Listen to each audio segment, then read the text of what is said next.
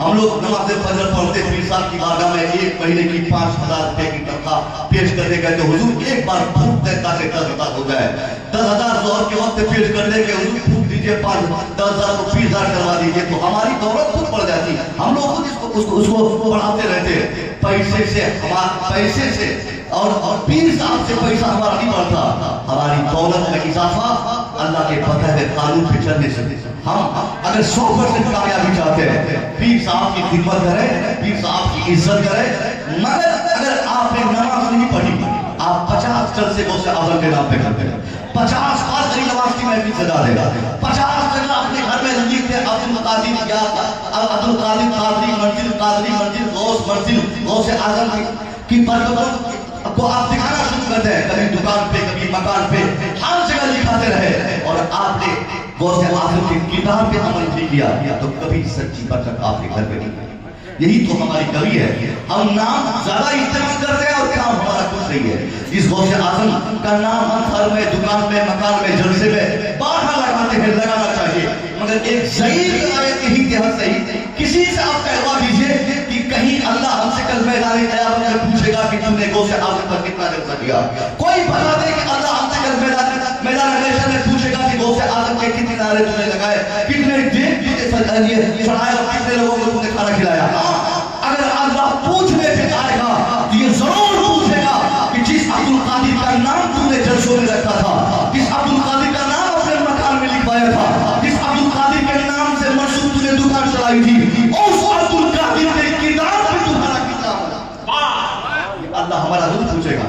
بابا سخاوت ہے, ایسے کوئی آرڈینری شخصیت نہیں ہوگی, ضرور یہ ہم میں سے ایک نمایاں کردار کے مالک ہوں گے جس کی بنیاد پر عالم کے نام کے اس میں ہم سب حاضر ہیں. بابا سخاوت ایسی لوگ نہیں بنتے ہیں کہ ہم بس کماتے رہے, کھاتے رہے, نماز چھوڑتے ہیں, بس مریں گے, بس بابا سخاوت رہیں گے. نہیں صاحب, اس کے لیے آدمی کو 24 گھنٹے کے لیے, شریعت کے لیے 24 گھنٹے تیار رہنا پڑتا ہے قانون اسلام پر عمل کرنے کے لیے. ہماری سب سے مین پوائنٹ ہماری بربادی کی یہی ہے. اور دوسری وجہ, آج ہم تعلیم سے سب سے زیادہ پیچھے ہیں. ایڈوکیشن مسلمانوں میں بالکل نہیں ہے. آج شمار سے زیادہ ضریب آج اس میدان میں ہم کو مانا جاتا ہے. ایک مطالعے کے مطابق شماروں کے بچے ہم سے زیادہ ایجوکیٹڈ ہیں. اب تعجب ہے صاحب, جس جماعت کے بچوں کو نہیں پڑھنا چاہیے تھا, کیونکہ پڑھنے پڑھانے کی سبھیتا ان کے ہاں نہیں ہے, مگر ہم نے کیا سکھایا دنیا کو, دنیا سیکھ لی اور آج ہمارے بچے جاہل ہیں. 2-4 پیسے کما لیا, کوئی 10 سال کا بچہ 2-4 پیسے کما لیا تو اب کائیں کو پڑھے گا. وہ سوچتا ہے کہ بس ہم تعلیمیں چھوڑ دیتے ہیں, پڑھنا کیا ہوگا, ہم تو ایسے ہی کما لیتے ہیں 2-4-10 روپیہ. اگر پڑھیں گے تب بھی یہی کام کریں گے, نہیں پڑھیں گے تو بھی یہی کام کریں گے. اس سے بہتر ہے کہ میٹرک پڑھ کے کام ختم, انٹر پڑھ کے کام ختم, گریجویشن کر کے کام ختم. تعلیمی میدان میں آج ہمارے کتنے بچے ہیں, آج جتنے کیسز پوری دنیا میں ہمارے خلاف ہوئے, ہمارا بچہ مارا گیا, ہم نے کیس فائل کیا اور جیت دشمنوں کی ہوئی, ہار کم ہے. ہمارا جنید مارا گیا, ذلیل ہم ہوئے. ہمارا پہلو خان مارا گیا, دشمن فتح ہوا, دشمن کی جیت ہوئی اور ہم ہار گئے.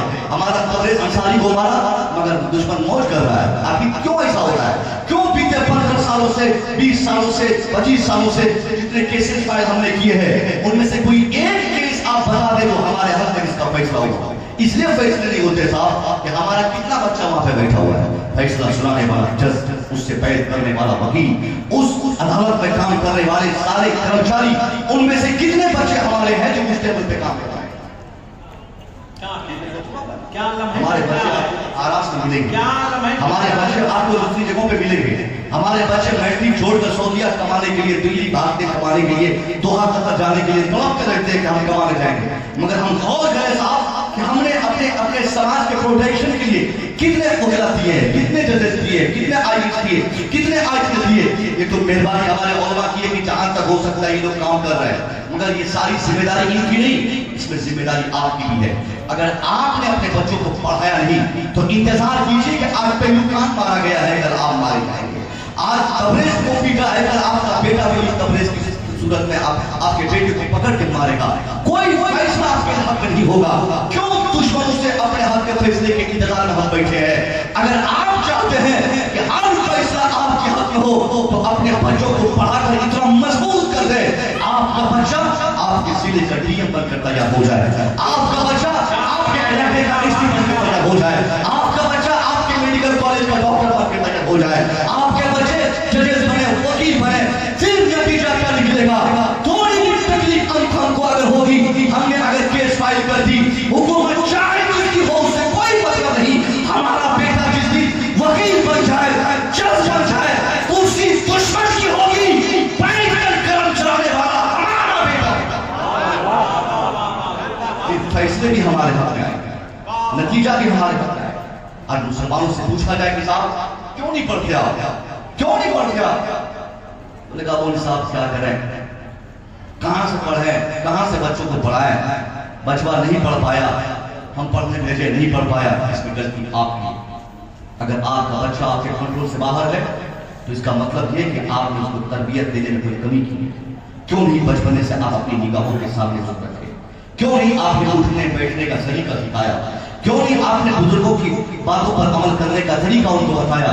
آج 12 سال کا بچہ آسانی سے اپنے باپ کو گالی دے کے بات کرتا ہے, 15 سال کا لڑکا باپ کو بالکل کچھ سمجھتا ہی نہیں ہے. بچہ جیسے جیسے بڑا ہوتا ہے اپنے باپ کا باپ بننا کرتا ہے. اس میں 100% غلطی صرف بچے کی نہیں, اگر بچے کی 100% غلطی ہے تو وہی 100% میں 50% غلطی اس کے گارجن کی ہے.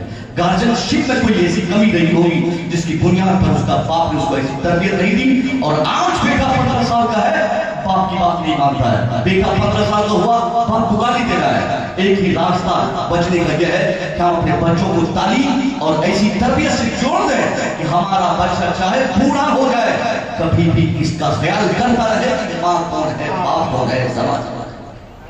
کتنے باپ ایسے باپ تو خود چاہتا ہے کہ ہمارا بیٹا جلدی سے کمانے والا ہو جائے. پڑوس میں اگر کسی کا مکان 5 منزلہ بن جائے, 10 منزلہ عمارت تیار ہو جائے تو باپ سوچتا ہے کہ اس نے تو مکان بنا لیا, اب ہم کیسے کیا کریں, جلدی سے تم بھی بھاگو, پڑھائی چھوڑو, بھاگو جلدی کمانے کے لیے. 5 سال کمانے جاتا ہے, 5 سال 10 سال ایک مکان بنا لے گا. مگر سماج کا کتنا بڑا ظالم وہ باپ ہے, کیونکہ بیٹا اگرچہ آتا ہے مگر اس پر حق پورے سماج کا ہے. 2-4 ہزار کمانے کی وجہ سے ایک بیٹے کو ہم نے دلی پنجاب 2000 عمان بھیج دیا. بلا شبہ وقت رہتے میرا بیٹا 2-4-10 لاکھ کما کے آ جائے گا. مگر ہم نے اجتماعی طور پر اپنے سامان پر کتنی زیادتی کی ہے. جس سامان کی پوری ذمہ داری جس نوجوان کے اوپر تھی, ہم نے وقت سے پہلے ہی اس کو کمانے کے لیے بھیج دیا, پڑھ نہیں سکا. اب وہ سماج کی کیا خدمت کرے گا؟ کما کر ایک آدمی صرف اپنا پریوار چلا سکتا ہے, کما کر پیسے کی بنیاد پر ایک آدمی اپنی بیوی کی خدمت کر سکتا ہے, اپنے بیٹے کے لیے دلی میں مکان بنا سکتا ہے. مگر ایک تعلیم یافتہ انسان صرف اپنے سماج اپنے گھر کا نہیں ہوتا بلکہ اس کا تعلق جس سماج سے رہتا ہے, جس سوسائٹی سے رہتا ہے, جس خطے سے رہتا ہے, پورے سماج پورے خطے. آپ پڑھیں گے صرف اپنے گھر کے لیے نہیں پڑھیں گے, پورے معاشرے کا اس سے بینیفٹ ہوگا. اور پڑھنے کا مطلب یہ نہیں صاحب کہ آپ اپنے بیٹے کو صرف حافظ قرآن ہی بنائیے, یا تو آپ تو حافظ ہی نہیں بنا رہے ہیں. ارے حافظ تو کم سے کم بنا دیتے, سب سے آسان تعلیم ہے. 2-4-5 ہزار خرچ ہوتے ہیں ایک سال میں, 3 سال میں 15,000 حافظ تیار ہے. یہ کام بھی نہیں ہو پا رہا, کم سے کم حافظ تو بنا دیجیے. میں پوچھوں اگر مفتی صاحب کی کلاس سے کہ اس گاؤں کا اس مدرسے میں کتنے بچے اس گاؤں کے ہیں, آپ بتائیں کتنے بچے اس گاؤں کے ہیں, کن کے بچے پڑھ رہے ہیں؟ ہاتھ اٹھائیں,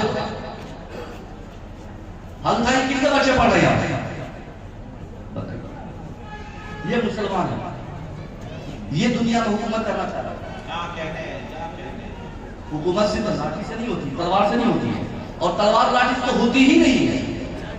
یہ آئٹم بم کا زمانہ ہے. اس زمانے میں اگر ہم کو چاہے تو ہمارا دشمن کو 1 سیکنڈ میں تباہ کر سکتا ہے. 50,000 لاٹھی والے کو 1 سیکنڈ میں ختم. آدمی اگر چاہے کہ وہ کامیاب ہو جائے اس کے لیے تلوار بھاگنے کی ضرورت نہیں ہے, اس کے لیے علمی میدان میں پختگی لانی ہے. وہ جتنا زیادہ پڑھے گا اتنا زیادہ وہ اپنے سماج کا بہتر کام کرنے والا ہوگا. 2-4-5-10 IAS بنے ہیں ہمارے سماج میں, 2-4-10 لوگ IPS بھی بنے ہیں, مگر ایسے لوگ IPS بنے ہیں جن کا تعلق اسلام سے دور تک نہیں ہے. میں نے ابھی اشرفیہ کے اسٹیج سے یہ بات کہا کہ اگر 2-4-10 لڑکے بن بھی جائیں IAS ہماری جماعت سے, تو ان میں سے چیک کیجئے کہ جن کے بچے DM بنے ہیں ان کا تعلق اسلام سے ہے کیا؟ وہ صرف نام کا مسلمان ہے, پہلے ہی اس نے اسلام کو دفن کر دیا ہے. وہ ماڈرن فیملی کے لوگ ہیں, اپنے آپ کو ماڈرن کہتے ہیں, جدید دنیا کے لوگ کہتے ہیں, وہ اپنے آپ کو ثابت کرتے ہیں. اب ایسے لوگ اگر IAS بن بھی جائیں گے تو اس سے ہمارا کوئی بھلا غریب مسلمان، ہماری طرح مسلمان، آپ جو جلسے کی اتنی قدر کرتے ہیں، بزرگوں سے ایسی محبت کرتے ہیں، دین سے اس قدر آپ کا لگاؤ ہے جو جلسے میں دیکھنے کو ملتا ہے. اگر آپ نے اپنے بچے کو وقت رہتے حافظ، عالم، قاری، مفتی، محدث، مفکر بنا کر وقت اگر آپ کو ہے تو ڈاکٹر، انجینئر آپ نے اپنے بیٹے کو بنا دیا، پھر چاہے دشمن لاکھ کوشش کرے آپ کو اپنے گھر سے نکالنے کی کوشش کرے، کوئی مائی کرام پیدا نہیں ہوا اس مسلمان کو بنانے کی جرات کرے جو مسلمان کا بیٹا حافظ قرآن بھی ہو.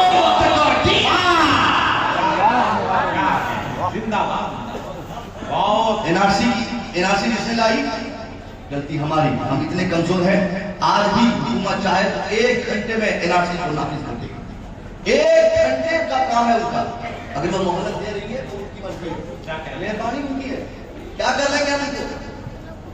بس یہی نا، شاہین باغ میں اپنی بیٹیوں کو بھجوا کر ہم نعرہ لگائیں گے کہ ہم نہیں چھوڑیں گے، دلی نہیں چھوڑیں گے، دلی نہیں ٹوٹنے دیں گے. اس نعرے سے حکومت کو کوئی فرق نہیں پڑنے والا ہے. ہمارے پاس اتنی عورتیں نہیں جتنی ان کے پاس پولیس ہے، جتنے ان کے پاس طاقت ہے، جتنے ان کے پاس فوج ہے، ان کے پاس اسلحے ہے. ہم مضبوط ہونا چاہتے ہیں تو علم میں مضبوط ہو جائے. یہ سب سے بڑا پیغام ہے. اسی کی کمی ہے جس کی وجہ سے ہر سماج کا ہر گھر جل رہا ہے. نہ تو بیٹی کو پڑھائے گا، نہ تو بیٹے کو پڑھائے گا.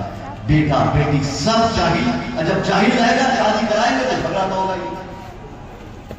ہم لوگ کے پاس فون کالس آتے کہ حضرت میں نے شادی کرائی، بیٹی کی زمین بیچ کر شادی کرائی، 3 مہینے نہیں ہوئے میری بیٹی کو میرا داماد طلاق دیا.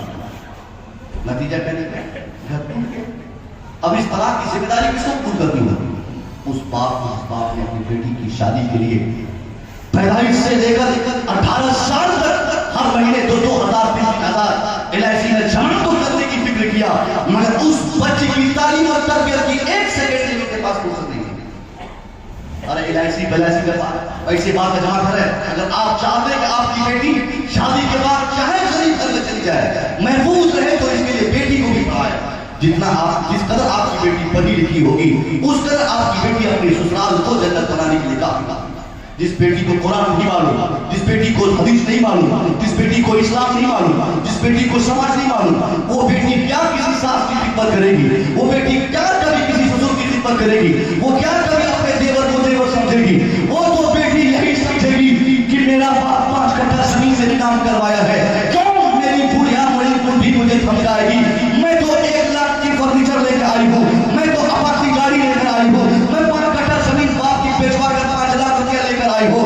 اس لیے ایک بیٹی دیکھے گی کہ اس کا باپ جہیز میں اس کو فرنیچر دے دیا، کار دے دیا، بائک دے دیا، 2-4-5 لاکھ گفٹ دے دیا. اب وہ بیٹی بالکل پھول کے تباہ رہے گی اپنے گھر میں، پورے گھر کو برباد کرے گی. ساس کہے گی بیٹی کی طرح تو کہے گی چپ چپ خاموش رہ، مجھ پر حکومت کرے گی. سسر کہے گا بیٹی کی طرح، فوراً اس کو ڈانٹے گی. یہ تب ہوتا ہے جب بیٹیاں جاہلہ رہتی ہیں. ہمارے لیے یہ ضروری نہیں کہ ہم بیٹی کو شادی کا بہت بڑا گفٹ دے دیں. اگر آپ اپنی بیٹی کو سب سے بڑا گفٹ دینا چاہتے ہیں، زمین جائیداد پراپرٹی مکان بھائی کار نہیں، آپ کی بیٹی کے لیے سب سے بڑا گفٹ یہ ہوگا کہ آپ اپنی بیٹی کو کلمہ شریف سکھا دیں، درود شریف سکھا دیں، قرآن شریف سکھا دیں، نماز پاک سکھا دیں. جس گھر کی بچیاں 5 وقت نماز پابندی سے پڑھے گی، جس گھر کی بچیاں قرآن پڑھے گی، اس گھر کی بچیاں دنیا کے جس سماج میں اس کی شادی ہو جائے، خطرناک سے خطرناک ساس اور سسر کی نگرانی میں وہ رہے. اگر وہ تعلیم یافتہ اسلامک ماحول میں تربیت پانے والی بیٹی ہوگی تو جہنم میں بھی لا کر اس کو جنت بنانے کے لیے.